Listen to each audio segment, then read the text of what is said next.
አዲሱ ፕሬዝዳንት በትግራይ ክልል ተቃዋሚ ፓርቲዎች ተወቀሰ።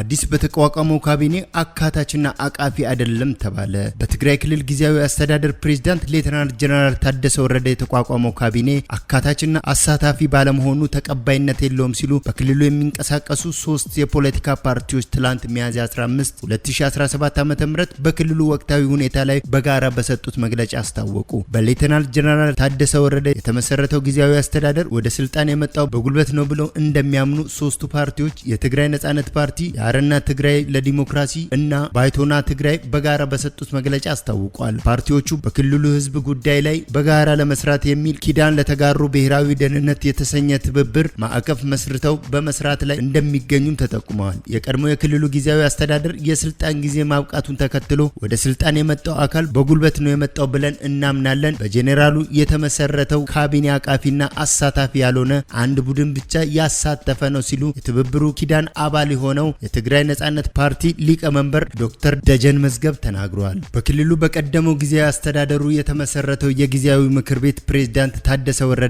ለሚመራው ጊዜያዊ አስተዳደር እውቅና እንደማይሰጥ ዶክተር ደጀን ተናግረዋል። በክልሉ እንዲካሄድ በፕሬዝዳንት ታደሰ የተጠራው ብሔራዊ እርቅ እንደማይቀበሉም ገልጸዋል። የትግራይ ህዝብ ወሳኝ የፖለቲካ ጥያቄዎችን ምላሽ ባለማግኘቱና የፕሪቶሪያ ስምምነት ተግባራዊ ባለመሆኑ ስውር በሆነ መንገድ ጦርነቱ ቀጥሏል ብለዋል።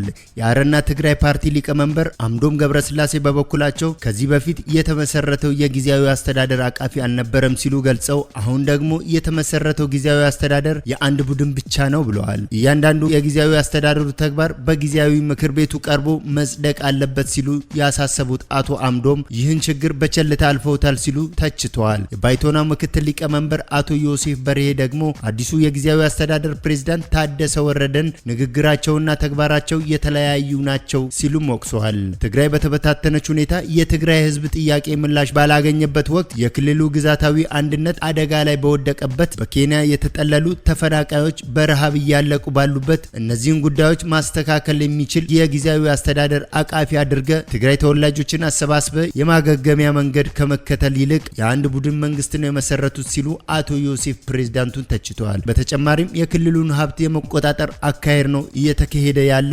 ማለታቸውን ከትግራይ ቴሌቪዥን ያገኘነው መረጃ ያሳያል ሲል አዲስ ስታንዳርድ ዘግቧል።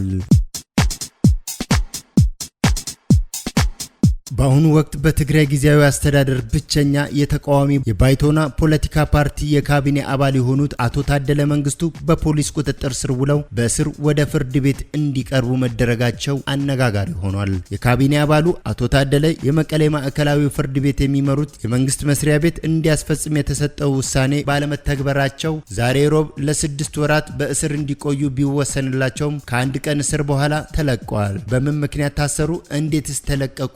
የሚለው ቲክፋ ሲያጣራ ተከሳሹ የትግራይ የትራንስፖርት ቢሮ ኃላፊ አቶ ታደለ መንግስቱ ሲሆኑ ከሳሽ ደግሞ የኢትዮጵያ መንገዶች ባለስልጣን ነው። የክሱ ፍሬ ነገር በትግራይ ጦርነት የተወሰደችውን ላንድ ክሩዘር V8 መኪና እንዲመልስ የሚጠይቅ ነው። ባለስልጣኑ አይነቷና የሰሌዳ ቁጥሩን ጠቅሶ በቢሮ አስፈጻሚነት እንድትመልስለት የጠየቀባት ላንድ ክሩዘር V8 መኪና የህወሓት ጽህፈት ቤት ኃላፊ ወይዘሮ ፈትለወርቅ ገብረ እግዚአብሔር ሲጠቀሙበት ነበር። የጊዜያዊ አስተዳደር የትራንስፖርት ቢሮ V8 መኪና ለባለቤቱ እንድትመልስ እንዲያስፈጽም የቀረበለት ክስ በመቀበል የህወሓት ፓርቲ ኃላፊ ወይዘሮ ፈትለወርቅ እንዲመለሱ ጠይቀው አሻፈረኝ በማለታቸው ምክንያት ፍርድ ቤቱ ጉዳዩን ማስፈጸም ያልቻሉትን የቢሮ ኃላፊ አቶ ታደለ በእስር እንዲቀርቡ ያዛል። ዛሬ ሚያዝያ 15 2017 ዓ.ም በፖሊስ ተይዘው ፍርድ ቤት የቀረቡት ኃላፊው ጉዳዩ እንዲያስፈጽሙ በተደጋጋሚ የቀረበላቸውን ባለመተግበራቸው ምክንያት ለ6 ወር እንዲታሰሩ ይፈርዳል። ሂደቱ እንዲህ ያለ ወደ ባለቤቷ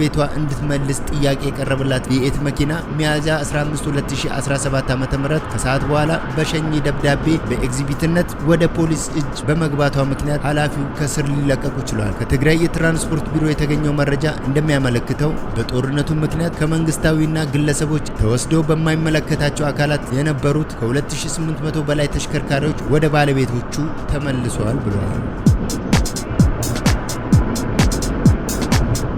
በአዲስ አበባ ከተማ በጉለሌ ክፍለ ከተማ ወረዳ 7 ጌሾ ወንዝ እየተባለ በሚጠራው አካባቢ ዛሬ ሚያዝያ 16 ቀን 2017 ዓ.ም 18 ሰው የጫነ ሚኒባስ ታክሲ ዋናውን መንገድ ስቶ ወንዝ ውስጥ በመግባቱ በተሽከርካሪው ውስጥ የነበሩ 18 ሰዎች ጉዳት ደርሶባቸዋል። የእሳትና አደጋ ስጋት ስራ አመራር ኮሚሽን እንዳስታወቁት ከሆነ ጉዳት የደረሰባቸው ተጎጂዎች በኮሚሽኑ አምቡላንስና በፖሊስ አምቡላንስ ወደ አቤት ሆስፒታልና አዲስ ገበያ ጤና ጣቢያ ተወስደው ሕክምና እየተደረገላቸው ይገኛል ብለዋል። የአደጋው ጥሪ ለኮሚሽን መስሪያ ቤቱ እንደደረሰው የአምቡላንስ አገልግሎት ቡድኑ በስፍራው ፈጥኖ በመድረስ በተሽከርካሪ ውስጥ የነበሩ ተሳፋሪዎች የከፋ ጉዳት ሳይደርስባቸው በህይወት በማውጣትና የመጀመሪያ ደረጃ ሕክምና በመስጠት ወደ ሆስፒታል እንዲወሰዱ ማድረጉን ነው የተገለጸው። ጉዳት ከደረሰባቸው ተጎጂዎች መካከል አንድ ነፍሰ ጡር ሴትና ወደ ትምህርት ቤት እየሄዱ ያሉ ተማሪዎች እንደሚገኙ ያስታወቁ ኮሚሽኑ የአደጋው መንስኤና ሌሎች ዝርዝር መረጃዎችን ፖሊስ እያጣራ እንደሚገኝ